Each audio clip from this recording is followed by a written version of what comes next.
Hello प्यारे बच्चों, मैं विवेक कुमार आप सभी का स्वागत करता हूं नन के शो क्लासेस प्लेटफॉर्म पे। बच्चों, जैसा कि हमने वादा किया था 7 PM सीरीज में, क्या बात 7 PM सीरीज, आज से हम क्लास 12 की केमिस्ट्री को शुरू करने वाले हैं। स्टार्ट कर रहा हूं मैं पहले ही चैप्टर से, सॉल्यूशन से, जो कि फिजिकल केमिस्ट्री का बढ़िया बेशुमार चैप्टर है। ठीक है, तो 7 PM सीरीज मतलब क्या है बच्चों, मैंने आपको पहले ही बताया हुआ है। जो बच्चे नए हैं उनको बता दूं, 7 बजे शाम में हमारे इस यूट्यूब चैनल पे आपको केमिस्ट्री के रिकॉर्डेड वीडियोस मिलते रहेंगे। लेटर ऑन मैं सिस्टम अपना थोड़ा सेट करने की कोशिश कर रहा हूँ ताकि ये रिकॉर्डिंग से हट के हम लाइव क्लासेस को भी शुरू कर सकें, जिससे कि मैं 1 to 1 आपके डाउट्स लाइव पढ़ाते टाइम ही टेक कर सकूं। समझ रहे हैं? तो हम लेटर ऑन उस चीजों को अपने अंदर लाते रहेंगे। बाकी इस पूरे लेक्चर की जो पीडीएफ नोट्स हैं वो आपको डिस्क्रिप्शन बॉक्स में लिंक के तौर पे मिल जाएंगे। टेंशन लेने की जरूरत नहीं है।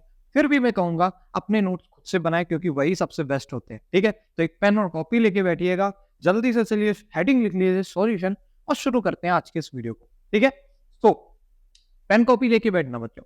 अब सॉल्यूशन होता क्या है, व्हाट इज द सॉल्यूशन? सबसे पहले तो यही सवाल आएगा। तो भैया सॉल्यूशन एक होमोजेनियस मिक्सचर है ऑफ टू और मोर देन टू कंपोनेंट्स। आगे की डेफिनेशन छोड़ो, ये एक कोलाइडल सॉल्यूशन की किसी एडिटर ने कॉपी कर दी क्या? तो सॉल्यूशन क्या है? एक होमोजेनियस मिक्सचर है किसी दो या दो से अधिक कंपोनेंट्स का। होमोजेनियस मिक्सचर क्या होता है सर? पहली बात, मिक्सचर समझते हो ना, दो चीजों को मिक्स कर दिया, ऐसा। उन्हीं में भी अलग अलग टाइप के मिक्सचर्स होते हैं, होमोजीनियस, हेट्रोजीनियस। उसी के अंदर होमोजीनियस कैसे कहा जा रहा है? एक ऐसा सॉल्यूशन जिसमें जो कंपोनेंट्स है सभी के सेम फेज हो, मतलब फेज उनका सेम हो। पता है ना, 3 तरीके के फेज, वैसे तो 4-5 होते हैं, पर अभी के लिए सॉलिड, लिक्विड, गैस, ये 3 फेज मुझे लगता है बच्चा बच्चा जानता होगा। क्लास 11 पे पहुंचे हो, पढ़ लिख के ही पहुंचे होगे। तो सॉल्यूशन के हर एक कंपोनेंट का फेज अगर सेम हो जाए बच्चों, तो हम बोलते हैं, मतलब सॉरी, मिक्सचर के हर एक कंपोनेंट का अगर फेज सेम हो जाए तो हम उस मिक्सचर को बोलते हैं होमोजीनियस मिक्सचर। और सॉल्यूशन भी एक होमोजीनियस मिक्सचर ही होता है, ऐसा कहने का मतलब है। या फिर मैं बोलूं, ऐसे एक एग्जांपल से समझाता हूं। मान लो कि थोड़ा सा बड़ा एग्जांपल लेता हूं ठीक है, मान लो कि ये कि बड़ा सा बीकर है जिसके अंदर पानी भर रखा है। क्या भर रखा है? पानी डाल दिया है, और इसके अंदर अब तुमने ऊपर से चीनी मिला दी। चीनी, चीनी यानी शुगर। ठीक है, शुगर ऐड कर दिया हमने। अब क्या होगा कि ये मान लो शुगर के क्यूबिकल्स आ गए इसके अंदर। अब थोड़ी देर हमने थोड़ा सा इसको थोड़ा मूव किया, लेटर में हमें देखने को मिला कि चीनी पूरी तरीके से सर डिजोल्व हो गई है इसके अंदर, दिख ही नहीं रही है मुझे। डिजोल्व हो जाना मतलब क्या? घुल गई, पानी की तरह बन गई, तो अब चीनी दिख ही नहीं रही। इस टाइम पे अगर एक चम्मच लो, इस टाइम पे अगर एक चम्मच लो, चम्मच बना देता हूं मैं थोड़ा, ठीक है। अब इस टाइम पे चम्मच लेके मान लो कि मैंने ही कोशिश की, एक चम्मच यहां से पहले निकाला, और फिर इस एक चम्मच यहां से निकाला। ये मान लो पोजीशन नंबर 1 थी, और ये पोजीशन नंबर 2। जहां से भी मैंने दोनों जगह से मान लो चम्मच निकाला और उसको चखा, तो जो अगर मैं बात करूं मीठापन है, यानी एक अगर लेवल इंडिकेट कर दूं कि जो डेंसिटी है चीनी की, जो मिक्स है पानी के अंदर, अगर इधर 1 ml में देख रहा हूं, हाँ इधर भी 1 ही ml में देखना पड़ेगा, मतलब चम्मच का साइज सेम रख के देखना होगा। तो जो डेंसिटी रहेगी वो सेम रहेगी, या कोई भी प्रॉपर्टी सेम रहनी चाहिए। ऐसे मिक्सचर को हम बोलते हैं होमोजीनियस मिक्सचर। अब आप शायद इतना समझ गए होगे, होमोजीनियस मतलब एकदम बढ़िया से मिक्स। समझ गए ना? ठीक है, चलो अब आगे चलते हैं, ज्यादा अब बातें नहीं। तो अच्छा, थोड़ी सी और चीजें कहा गया। किसी भी सॉल्यूशन के अंदर कंपोनेंट्स डिफाइन किए गए हैं, सॉल्यूट और सॉल्वेंट। अब क्या होता है सॉल्यूट, क्या होता है सॉल्वेंट, ये भी समझना पड़ेगा। सॉल्यूट बच्चों क्या होता है?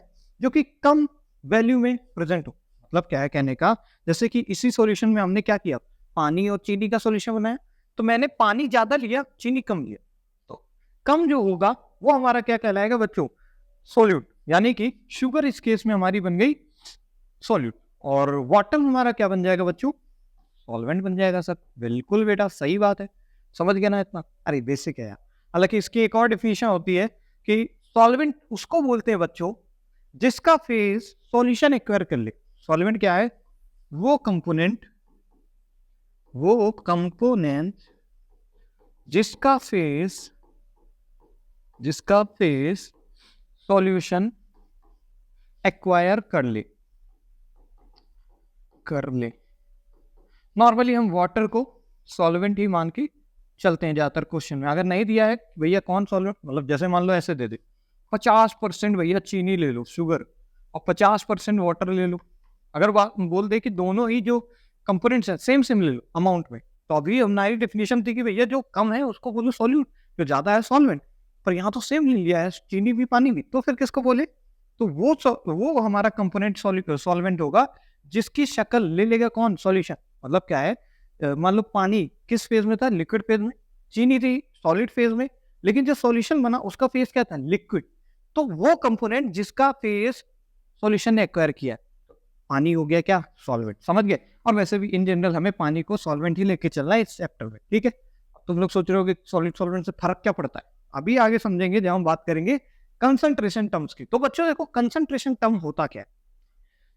अब तुम्हें पता है ये कम मात्रा में होगा, ये ज्यादा मात्रा में, ठीक है? तो हम कितना सॉल्यूट कितने सॉल्वेंट में डाल रहे हैं उसको बताने के लिए कुछ एक बेसिकली कंसंट्रेशन को बताने के लिए टर्म्स हैं, जिसकी तरह से हम बताते हैं कि आई इतना सॉल्यूट इतने सॉल्वेंट के अंदर डिसॉल्व है। अच्छा, सॉल्यूशन कैसे बनेगा? सॉल्यूशन बराबर हो जाएगा बच्चों, solution will be sum of solute plus solvent. इस लाइन को लिख लो बच्चों, बड़ी इंपॉर्टेंट लाइन है। सॉल्यूशन क्या होगा बच्चों? यहाँ से सॉल्यूट प्लस सॉल्वेंट होगा सर। ठीक है सर, मैंने लिख, कॉपी है ना? हाँ, लिखते चलो, ठीक है? अब आगे बढ़ जाते हैं यार, कुछ एक कंसंट्रेशन टर्म्स के नाम जान लेते हैं और इनको सीख लेते हैं। और ये जो सीरीज है बच्चों, सॉल्यूशन चैप्टर की पर्टिकुलरली बात कर रहा हूँ, ये मैं 5 से 6 वीडियोस के अंदर खत्म करूंगा, या उससे कम भी हो सकते हैं, ठीक है? ताकि फालतू लेंथी क्या पढ़ना, मेनली जो यहाँ से क्वेश्चन आने वाले हैं क्वालिटेटिव प्रॉपर्टीज से पूछने वाला है, या राउल्स लॉ या हेनरी लॉ से, तो हम उनको डेप्थ में एनालिसिस करेंगे। इस पार्ट से क्वेश्चन वैसे भी कम आते, ठीक है? बोर्ड्स के रिस्पेक्ट में बातें कर रहा हूँ। अगर आप कंपटीशन की तैयारी कर रहे हैं तो हर एक पार्ट इंपॉर्टेंट रोल प्ले करता है, बिकॉज कंपटीशन में पैटर्न चेंज होते रहते हैं, ठीक है? चलो बकवास कम करते हैं, आ जाते हैं भैया थोड़ा कंसंट्रेशन टर्म्स में। पहला कंसंट्रेशन टर्म्स बच्चों मास परसेंटेज पढ़ेंगे, फिर वॉल्यूम परसेंटेज, पार्ट्स पर million, molarity, molality, mole fraction. समझते हैं आखिर एक एक करके क्या होता है ये।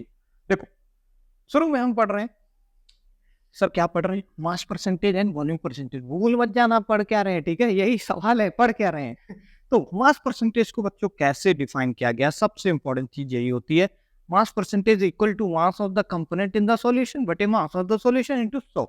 अरे सर समझ नहीं आ रहा ये सब डेफिनेशन वगैरह क्या है? अभी के लिए बच्चों इसको उतारो, फिर मैं आता हूं कि भैया क्वेश्चन में कैसे इसको लगाएंगे। लिख लो, लिख लिया? पक्का लिख लिया ना? आगे बढ़े, ठीक। अब भाई ये क्वेश्चन है, इस क्वेश्चन से मैं उतार दूंगा तुम्हारे दिमाग में क्या होता है मास परसेंटेज। पहले तो समझो, मास परसेंटेज को W/W परसेंटेज भी बोलते हैं। W/W, W मतलब नाम नहीं है, W नाम भी होता है किसी किसी का। मेरे गांव में एक का नाम था W, तो W/W परसेंटेज। अब मतलब क्या है सर? ये क्या है? 10 gram of sucrose dissolve in 100 gram water, find W/W। Wait by wait लिख दिया है, W/W बात से में। अच्छा सर, देखिए यहाँ पे दो चीजें, कौन किसमें डिसॉल्व हो रहा है? भाई पानी के अंदर सुक्रोज डिसॉल्व हो रहा है, पानी ज्यादा है भाई, ये 100 ग्राम है, वो 10 ग्राम है, तो ज्यादा वाला सॉल्वेंट। तो भैया सॉल्वेंट कौन है सर? सॉल्वेंट है 100 ग्राम H2O। सॉल्वेंट इस केस में बच्चों क्या हो गया? 100 ग्राम पानी। और सॉल्यूट कौन है भाई? सर सॉल्यूट तो 10 ग्राम सुक्रोज है क्या? हाँ सर सुक्रोज।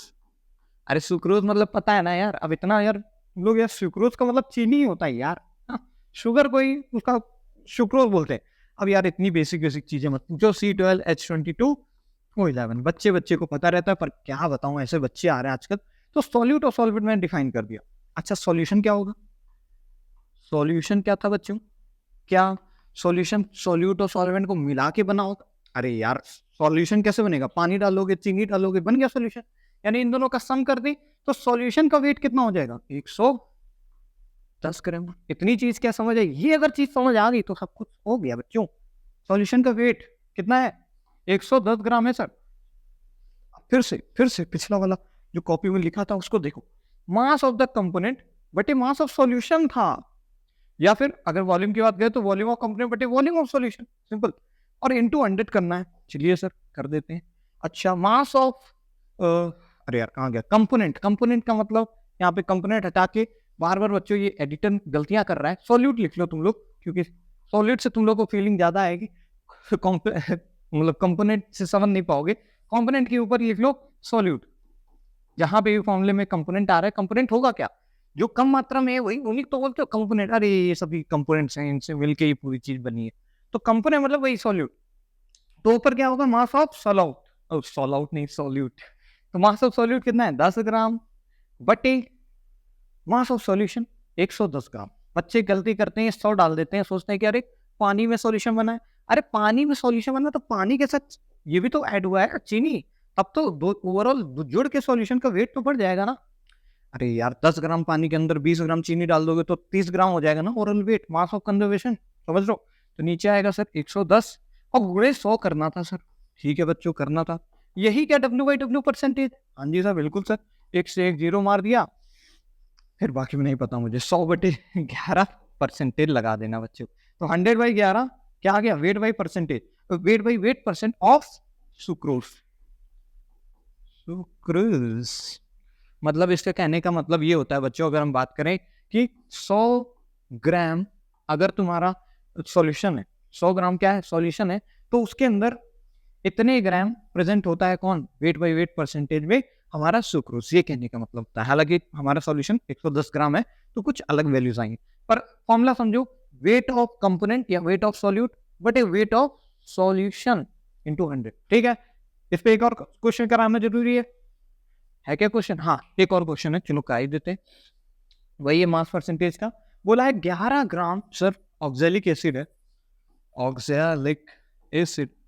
जब मैं इन ऑर्गेनिक पढ़ाऊंगा तो ऑक्जेलिक एसिड के फॉर्मूला, टार्टरिक एसिड के, ये सब इस बार आएंगे, तो टेंशन मत लो, इसके फॉर्मूले भी देखने वाले हो तुम लोग। ठीक है, फॉर्मूला मींस डायग्राम। ओके, तो ऑक्जेलिक एसिड से 11 ग्राम है और 500 ml सॉल्यूशन में डिसॉल्व है।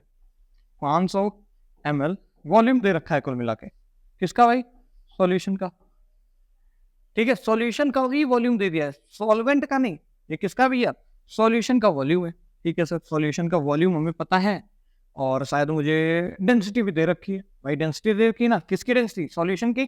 तो डेंसिटी मुझे पता है सर 1.1 ग्राम बटे ml। 1.1 ग्राम बटे ml डेंसिटी दी है सर, वॉल्यूम भी दिया है। क्या मास दिया हुआ है? इनडायरेक्टली। और क्या भाई, डेंसिटी बराबर क्या होती है? मास ओवर वॉल्यूम होती है भाई। डेंसिटी बराबर मास ओवर वॉल्यूम। कितना मास प्रेजेंट है कितने वॉल्यूम के अंदर, वही डेंसिटी है। तो भाई मास क्या हो जाएगा? Density into volume. डेंसिटी है 1.1 ग्राम बटे मिलीलीटर, मल्टीप्लाई वॉल्यूम कितना है? 500 मिलीलीटर। मिलीलीटर से मिलीलीटर मर गया तो आ गया, पॉइंट हटाओ। अरे यार बड़ा ही कंफ्यूजन है। 11 इंटू 50, 11 इंटू 50। अब आगे तुम लोग मल्टीप्लाई कर लेना, ग्राम में ये आ जाएगा बच्चों। ये क्या निकल के आया है? इरेजर आ जा। ये बच्चों ग्राम में आ गया है वेट ऑफ सॉल्यूशन। अब वेट ऑफ सॉल्यूशन पता है, और वेट ऑफ सॉल्यूट तो दे ही रखा है, तुम्हें क्या करना है? Divide into 100, divide into 100, simple है। तो क्या आ जाएगा फाइनल आंसर? अगर मैं थोड़ी सी जगह बनाऊं, जगह ही नहीं बन रही है कहीं पे, चलो इधर साइड में लिख देता हूं मैं, 11 बटे, अब इस बार ये मत जोड़ने लगना कि इसको इसमें जोड़ दिया, ये टोटल सॉल्यूशन का ही दे रखा है बच्चों वेट, क्योंकि हमने डेंसिटी ऑफ सॉल्यूशन और वॉल्यूम ऑफ सॉल्यूशन को मल्टीप्लाई किया तो वेट ऑफ सॉल्यूशन आ गया है। तो इस बार हमें जोड़ने की जरूरत नहीं थी। पिछली बार हमें क्या दे रखा था? पिछली बार यार कितना तुम लोग को बताऊं, पिछली बार ये सॉल्वेंट का बताया हुआ था, सॉल्यूशन थोड़ी था। 100 ग्राम वाटर है, वाटर क्या था? सॉल्वेंट था, मिल के बनाया था सॉल्यूशन, इसलिए उसमें ऐड भी किया हमने। इस केस में ऐड करने की जरूरत नहीं, डायरेक्टली रख दो। कितना? 11 गुणे 50, और 100 से मल्टीप्लाई करना मत भूलना वरना तुम गए। 50 दूंगी तो 2% वेट बाई वेट, यहाँ का आंसर आ गया बच्चों। यही हमसे पूछा था ना, मास परसेंटेज कितना है, तो आंसर आया 2%। जल्दी से इसको कॉपी कर लो, आगे बढ़ते हैं, बढ़ जाए। चलो एक और क्वेश्चन है बच्चों आपके सामने कंप्यूटर स्क्रीन पे, ये रहा। आपको दे रखा है एक शुगर सॉल्यूशन है जिसका, ओ यार लाल से बनाता हूँ, ये लाल इश्क, 10% वेट बाई वेट दे रखा है। अच्छा सर 10% का मतलब हुआ, अच्छा वेट बाई वॉल्यूम परसेंटेज दे रखा है, यानी ऊपर वेट ऑफ सॉल्यूट बटे वॉल्यूम ऑफ सॉल्यूशन, ये कुछ दे रखा है। इंटू 100 मत करना वरना गए तो काम से। अरे यार इंटू 100 कहाँ कर दे, यहाँ पे बच्चों में थोड़ा सा प्यार से लिखता हूँ इंटू 100। ठीक है, ये दे रखा था find weight by weight percentage, density दे रखी है। फिर से वही काम है बच्चों। देखो अगर मैं बात करूं तो वेट बाई वॉल्यूम परसेंटेज का मतलब क्या होगा कि 100 ml के अंदर कितना सॉल्यूट ग्राम में प्रेजेंट है। याद रखना केमिस्ट्री के अंदर यूनिट्स होती हैं, वॉल्यूम को हम बेसिकली ml के अंदर लेते हैं, SI यूनिट मतलब ऐसे तो लीटर होती है, फिजिक्स वगैरह की बात करें, पर केमिस्ट्री में छोटी हो जाती है यूनिट्स। और मास को हम लोग जनरली ग्राम के अंदर मेंशन करते हैं। तो वेट बाई वॉल्यूम परसेंटेज का वैसे मतलब क्या होता है, वेट बाई वॉल्यूम परसेंटेज बताता है कि कितने कितने ग्राम इन 100 ml ऑफ सॉल्यूशन, कितने ग्राम सॉल्यूट के प्रेजेंट है 100 ml ऑफ सॉल्यूशन के अंदर, ये चीज बताता है weight by volume percentage. Indirectly इसने हमें बता दिया कि जो ये वॉल्यूम है उसको 100 ml देख लो, उस हिसाब से हमारा 10% आ रहा है। अगर वॉल्यूम तुम्हें पता है और डेंसिटी पता है तो मास निकाल सकते हो। सॉल्यूशन का मास क्या आ जाएगा, डेंसिटी ग्राम पर ml इंटू वॉल्यूम। वॉल्यूम कितना माना हमने, 100 ml मान लिया, ml से ml मर गया, 100 से मल्टीप्लाई हुआ तो 125 ग्राम आ गया मास। ये चीज समझ पा रहे हो। अब मास ये किसका है, सॉल्यूशन का है ना बच्चों। हमें निकालना क्या है, wait by weight percentage. Wait by weight percentage का फॉर्मूला सर क्या होता है, मास ऑफ सॉल्यूट बटे मास ऑफ सॉल्यूशन और इनटू में 100 लगाना मत भूलियो, ठीक है, यही गलती होती है। तो मास ऑफ सॉल्यूट तो दे ही रखा था मुझे लगता है, नहीं दिया है? तो यार 10% देने का मतलब है कि mass of solute 10 gram present होगा किसने में, 100 ml सॉल्यूशन के अंदर, तभी तो वो चीज वैसे आई मल्टीप्लाई करके, समझ रहे हो बात। यानी कि मास ऑफ सॉल्यूट हो जाएगा हमारा इस केस में 10 बटे मास ऑफ सॉल्यूशन आ गया 125 इंटू में 100 लगा देना, बाकी इसको सॉल्व कर लेना, इतना आ जाएगा वेट बाई वेट परसेंटेज। समझ रहे हो क्या, ये कुछ ऐसे ऐसे कैलकुलेशंस हैं। अब इनसे आगे बढ़ते हैं, थोड़ा सा अगले टाइप के कंसंट्रेशन टर्म्स में आते हैं। इससे आपके सवाल आने वाले नहीं है, परंतु फिर भी बेसिक्स आपको क्लियर होने चाहिए। इजी क्वेश्चन होता है, इतना कोई मुश्किल नहीं होता। हाँ, पार्ट्स पर मिलियन पे आते हैं, ये दोनों हमने कवर अप कर लिया। इसमें वेट बाई वॉल्यूम परसेंटेज को भी साथ में लिख लेना, एडिटर हर बार भूल जाता है इसको लगाना। पार्ट्स पर मिलियन को समझते हैं बच्चों। पार्ट्स पर मिलियन थोड़ा सा अलग है, होता ये भी एक तरीके का वेट बाई वेट है, वेट बाई यानी डब्ल्यू बाई डब्ल्यू परसेंटेज, ये भी है एक तरीके का। लेकिन ये तब यूज में आता है बच्चों जब सॉल्यूट की कंसंट्रेशन बहुत ही कम है।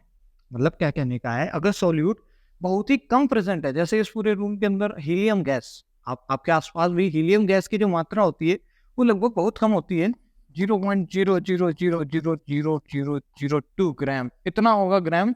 अगर आप 1 ग्राम की बात कर रहे हो, मतलब बहुत ज्यादा छोटे, बहुत कम कंसंट्रेशन जब कभी प्रेजेंट होती है बच्चों, तो हम उस केस में भैया कैसे निकालते हैं, पार्ट्स पर मिलियन का कोशिश करते हैं लगाने की। तो चलो बताते हैं कैसे पार्ट्स पर मिलियन आता है, फॉर्मूला क्या आता है।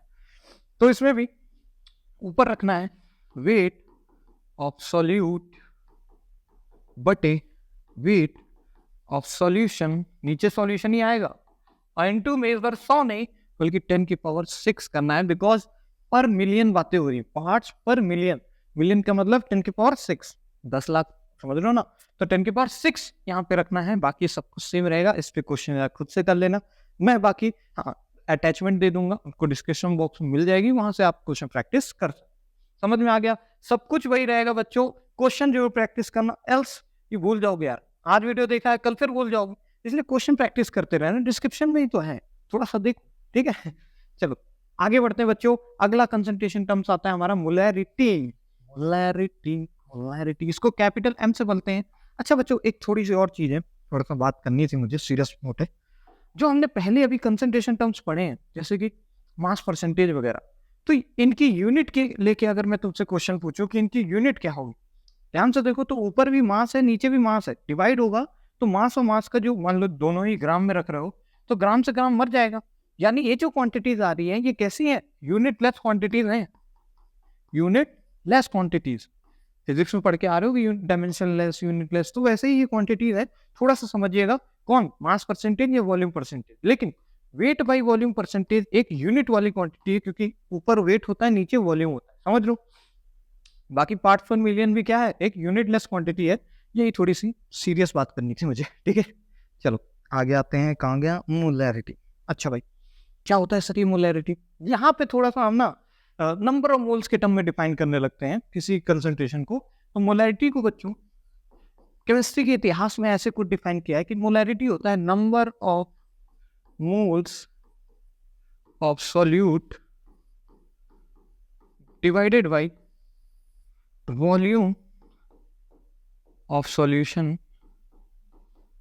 पर शर्त है कि तुम्हें सॉल्यूशन का वॉल्यूम लीटर में रखना पड़ेगा। यहाँ पे मिलीलीटर नहीं बच्चों, क्या लिखा है? लीटर। इसको मैं पीला ही लिख देता हूँ, थोड़ा दिखता है, चमकता है, ठीक है।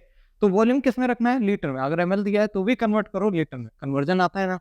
नहीं आता है तो ये लिख लो, 1 litre equal to sir 1000 millilitre. साथ ही साथ एक और कन्वर्जन बताने वाला हूं, 1 सेंटीमीटर क्यूब बराबर 1 ml। ये लेंथ के टर्म में कन्वर्जन है जो कि आगे हम यूज करेंगे, अभी के लिए इतना लिख लो, ठीक है। ये क्या है? नंबर ऑफ मोल्स के टर्म में हमने डिफाइन कर दिया है मोलैरिटी। यहाँ पे मास ऑफ नहीं आ रहा है, मोल्स आ रहे हैं। अच्छा, मोल निकालना जानते हो ना? नंबर ऑफ मोल्स, एन का फॉर्मूला क्या होता है? मास अपॉन में मॉलिक्यूलर मास। यानी मास को अगर मॉलिक्यूलर मास से डिवाइड कर दें, हमारे पास क्या निकल के आ जाता है? नंबर ऑफ मोल्स निकल के आ जाते हैं। तो इस तरीके से मोल्स रखेंगे और डिवाइड कर देंगे volume of the solution in litre से, तो आ जाएगी मोलैरिटी। इस पे भी एक क्वेश्चन प्रैक्टिस कर लेते हैं बच्चों। लिखा क्या है? 2.46 ग्राम सोडियम हाइड्रोक्साइड है। सोडियम हाइड्रोक्साइड NaOH होता है, NaOH, जिसका मॉलिक्यूलर मास दे रखा है कितना? 40 के बराबर दे रखा है। हालांकि हम निकाल भी लेते 23 और उस तरह करके। खैर, अ डिसॉल्व्ड इन वाटर, वाटर में डिसॉल्व किया जा रहा है। यानी दूसरा सॉल्वेंट कौन है? H2O है, जिसका मॉलिक्यूलर मास मुझे लगता है निकालने की जरूरत पड़ेगी नहीं, क्योंकि नीचे हमें क्या रखना है? वॉल्यूम ऑफ सॉल्यूशन, ठीक है। खैर, तो 2.46 gram sodium hydroxide are dissolve in water and the solution is weight to 100 centimetre cube. यानी कि जो वॉल्यूम है हमें दे रखा है बच्चों, इस केस में वॉल्यूम कितना? 100 सेंटीमीटर क्यूब। अच्छा, 1 सेंटीमीटर क्यूब अभी मैंने बताया, 1 सेंटीमीटर क्यूब बराबर था 1 ml के क्या? हाँ जी सर। तो क्या 100 सेंटीमीटर क्यूब क्या 100 ml के बराबर होगा? हाँ सर, बिल्कुल बराबर होगा। होगा कि नहीं? ठीक है सर। अच्छा भाई, हमें क्या करना होता है? मोलैरिटी निकालने को बोला है, कैपिटल M। यही पूछे ना, calculate the molarity of the solution. तो कैसे निकालेंगे? Number of moles of solute. Solute कौन होगा भाई? भाई पानी के अंदर सोडियम हाइड्रोक्साइड डाल दिया, तो सॉल्यूट हमारा NaOH है, तो उसके moles, number of moles of NaOH divide by volume of solution. Volume of solution याद रखना, पानी के अंदर डिसॉल्व किया गया है तो पानी, और ये जो कंटेनर का ही वॉल्यूम दे रखा है, यानी सॉल्यूशन का ही वॉल्यूम दिया है, वाटर का वॉल्यूम नहीं दिया। अगर वाटर का वॉल्यूम देता, इसका वॉल्यूम निकालते, डेंसिटी इसकी दे रखा होता, फिर दोनों को ऐड करते। अगर अभी ये चीज नहीं समझ आ रही तो अभी धीरे धीरे क्वेश्चन प्रैक्टिस करते करते समझ आ जाएगा मैं क्या कह रहा हूँ। अभी के लिए आपको समझ लो, वॉल्यूम सॉल्यूशन का ही दे रखा है डायरेक्टली, तो हमको सिंपली मोल्स निकालने हैं NaOH के। मोल्स का फॉर्मूला मास अपॉन में मॉलिक्यूलर मास। मास कितना दे रखा है? 2.46 ग्राम सर। और मॉलिक्यूलर मास कितना दे रखा है? 40 AMU, 40 AMU, ठीक है। Divide by volume of solution in litre रखना होता है। हमें दे रखा है वॉल्यूम 100 ml, तो हमें पता है सर 1000 ml मिलके बनाते हैं 1 लीटर, तो 100 ml कितना बनाएंगे सर? एक 0.1 लीटर। क्या ये चीज समझ आ रही है आपको? यानी 100 ml की जगह नीचे क्या रख देना है? 0.1 लीटर में, क्योंकि हमें लीटर के अंदर वॉल्यूम को बच्चों रखना था, ठीक है। अब इसको सॉल्व कर लेंगे। अब ये सॉल्यूशन की जिम्मेदारी आपकी है। टाइम स्टैम्प को लिख के कमेंट डाउन आप कर दीजिएगा। जो बच्चा कमेंट अच्छा करेगा, जो इसका आंसर निकाल देगा, उसका उसमें सिलेक्शन हो जाएगा, ठीक है। खैर, कोई गिफ्ट नहीं दूंगा, ठीक है, चालाक ब्रो। खैर, मोलैलिटी की बात करते हैं बच्चों। आखिर क्या होती है मोलैलिटी? फिर से इसको भी नंबर ऑफ मोल्स के टर्म में ही डिफाइन किया गया है, कंसंट्रेशन को। और किसके मोल्स के? सॉल्यूट के। ऑब्वियसली हम सॉल्यूट की ही मात्रा बता रहे हैं कि कितनी सॉल्यूट की मात्रा कितने सॉल्यूशन के अंदर प्रेजेंट है। लेकिन ये एक सबसे अलग है। इसको क्या डिफाइन किया गया है? इसमें ऊपर आता है भैया mass of, mass, O sorry, ऊपर आएगा मोल्स। हट जाओ। नंबर ऑफ मोल्स, क्या लिख रहा हूं यार आज मैं भी। Number of moles of solute, किसका? मोल्स सॉल्यूट का, divided by sir mass of solvent. याद रखना है, यहाँ सॉल्वेंट का मास रखना है, वो भी किसके अंदर? केजी में कन्वर्ट करके रखना है बच्चों। बस इतनी चीज अगर आपको याद हो गई तो इसको मोलैलिटी पे हम क्वेश्चन कर सकते हैं। इसको जल्दी से नोट डाउन कर लो, एक क्वेश्चन कराता हूँ। नोट हो गया? ठीक है। ये क्वेश्चन देखो बच्चों, NCERT का ही क्वेश्चन है, ज्यादा दूर नहीं जाना पड़ा, तुरंत मिल गया ये question. 2.5 gram of ethanoic acid, ethanoic acid मतलब वही CH3COH, is dissolved in 75 gram of benzene. तुम्हें पता है यार ये सभी क्या है? सॉल्वेंट है, डिसॉल्व कर लेंगे, ठीक है भाई। और calculate the molarity of the solution. सबसे पहले मोल्स निकाल ले। क्या मोलैलिटी को देखो स्मॉल m से रिप्रेजेंट करते हैं बच्चों, छोटा m। इसका फॉर्मूला था ऊपर number of moles of solute बटे मास ऑफ सॉल्वेंट। तो किसके अंदर इसको डिसॉल्व कर रहे हैं भैया? बेंजीन के अंदर। तो मास सॉल्वेंट का क्या हो गया? बेंजीन खुद में खुद हो गया, समझ लो। बेंजीन के अंदर डिसॉल्व करें तो बेंजीन क्या हो गया? सॉल्वेंट। और इतने केसेज हमारी सॉल्यूट हो गई। तो सॉल्यूट के मोल्स निकालो भाई। सॉल्यूट के मोल निकालने के लिए मास चाहिए, तो मास है 2.5 ग्राम बटे मॉलिक्यूलर मास चाहिए, तो मॉलिक्यूलर मास। अरे साला दे नहीं रखा है इसमें। ओहो, चलो सॉल्व कर लेते हैं भाई। CH3COOH। चलो मॉलिक्यूलर मास निकालते हैं यार। कार्बन का क्या होता है? 6 होता है क्या? मॉलिक्यूलर मास समझते हो कैसे निकालेंगे? सॉरी, कार्बन के लिए 12 रखेंगे सर, क्या कर रहे हैं आप? गलती। कार्बन के लिए बच्चों क्या रखेंगे? 12 रखेंगे। क्या हो रहा है इसको? कार्बन का एटॉमिक नंबर 6 है, तो उसका मास उसका दुगना यानी कि 12 प्लस 3 हाइड्रोजन सर, प्लस फिर से 12 सर, प्लस 16, फिर प्लस 16 प्लस का 1। अब इसको जोड़ देना, जोड़ना ही पड़ेगा क्या मेरे को? चलो यार, 12 12 24, 16 3 16 16 32, 32 प्लस 24 प्लस का 4। सही है ना बच्चों? ठीक है। 6 3 2 5 प्लस 4, ये क्या? ये 60 आ गया। काश एनसीईआरटी वाले ना देते नहीं है वैल्यूज। देखा, इसको भी सॉल्व करवा दिया इन लोगों ने। खैर अच्छी चीज है भाई, सॉल्व करना आना ही चाहिए, क्योंकि एनसीईआरटी जो चीज दे रहा है वही बोर्ड्स पूछ लेगा। इसलिए एनसीईआरटी का करना तो जरूरी है भाई। देखो, इस सवाल को देख के मेरी इज्जत बढ़ गई एनसीईआरटी के लेके। ठीक है, तो मोल्स निकल आए बच्चों। डिवाइड कर देना है मास ऑफ सॉल्वेंट से। मास ऑफ सॉल्वेंट क्या 75 रखने? क्या नहीं सर, आपने बोला था कि भैया केजी में रखना है। तो 75 को केजी में कन्वर्ट करने के लिए फिर से मुझे थोड़ा बताना पड़ेगा। 1 केजी के अंदर भैया 1000 ग्राम होते हैं ना। तो भाई इसको उल्टा करके लिखता हूं मैं, थोड़ा सा कुछ अलग चीज समझानी थी। 1000 ग्राम मिलके बनाता है 1000 ग्राम मिलके बनाता है भैया 1 केजी सर। ठीक है भैया, तो 75 ग्राम सर कितने केजी बनाएगा? 1/1000 इंटू में 75। यही यूनिटरी मेथड होता है क्या? हाँ जी। तो ये क्या है? हमारा वेट आ गया, जो कि 75/1000। जो बच्चे ये चीज नहीं समझ पाए बच्चों, प्रीवियस वीडियोस को देखिए जिसमें हम बेसिक कैलकुलेशन सिखाते हैं। खैर, तो भाई इसको डिवाइड करके सॉल्व कर लें। अब इतना मैं नहीं मजदूरी करने वाला हूँ। पॉइंट हटाओ, नीचे जीरो बढ़ाओ। 75 टिंकू 75 और ये दोस्ती नहीं तोड़ेंगे। तो कुछ मेरा तो भाई 10/3 यूनिट करके आ रहा है। और ये मोलैलिटी है, तो इसकी यूनिट क्या कर देंगे भैया? ऊपर मोल्स है, नीचे मास है, तो मोल पर केजी। समझ रहे हो क्या? लल्ला केजी रखेंगे, याद रखना। क्यों? केजी में कन्वर्ट करके रखा है। अब यार मुझे लगता है बहुत ज़्यादा ही पढ़ा दिया आज की वीडियो में। अगला एक और क्वेश्चन है जो कि आफ्टर ऑल मैं सॉल्व नहीं कराने वाला। इसका आंसर आप लोग कमेंट डाउन में कीजिएगा बच्चों। सिंपल क्वेश्चन है। Calculate the molality of the solution इतना पोटेशियम कार्बोनेट। पोटेशियम कार्बोनेट का फॉर्मूला, अरे सर, K2CO3। जिसको नहीं पता फॉर्मूला कैसे बनते हैं, के ऊपर +1 चार्ज होता है और कार्बोनेट के ऊपर 2- का चार्ज होता है। ये इधर आता है और ये इधर आ जाता है। तो भैया K2CO3 ये एक पोटेशियम कार्बोनेट है। अब पोटेशियम का एटॉमिक नंबर पता है तो मास निकाल, मॉलिक्यूलर मास निकाल लेना, डिवाइड मार देना, मोल आ जाएगा। और फिर इस बार देखो वॉल्यूम दे रखा है और भैया डेंसिटी दे रखी है। तो डेंसिटी बराबर मास अपॉन वॉल्यूम। तो मास निकालना बच्चों, क्योंकि नीचे हमें मोलैलिटी निकालने के लिए नीचे मास रखना है और सॉल्वेंट का रखना है। यहाँ से सॉल्यूशन का मास आएगा। ये अच्छा क्वेश्चन है, दिमाग लगाओ, उसको घटा देना। अब इससे ज्यादा मैं नहीं बताऊंगा। सॉल्यूशन का आएगा तो सॉल्यूशन से अगर तुम मास ऑफ दिस निकाल दोगे हमारा सॉल्यूट, तो सॉल्वेंट का मास बचेगा, उसको रखना है। बाकी अब इससे ज्यादा क्या ही बताऊं। आगे कुछ है क्या? मोल फ्रैक्शन, जो कि हमारी last but not the least क्या है? कंसंट्रेशन टर्म है। मतलब क्या होता है इसका? मतलब देखो यार, समझो, मान लो कि एक बीकर है, इसके अंदर मैंने A प्लस B दो टाइप के ये ले लिए, और मैंने बोला A के जो नंबर ऑफ मोल्स हैं Na है और B के नंबर ऑफ मोल्स Nb है।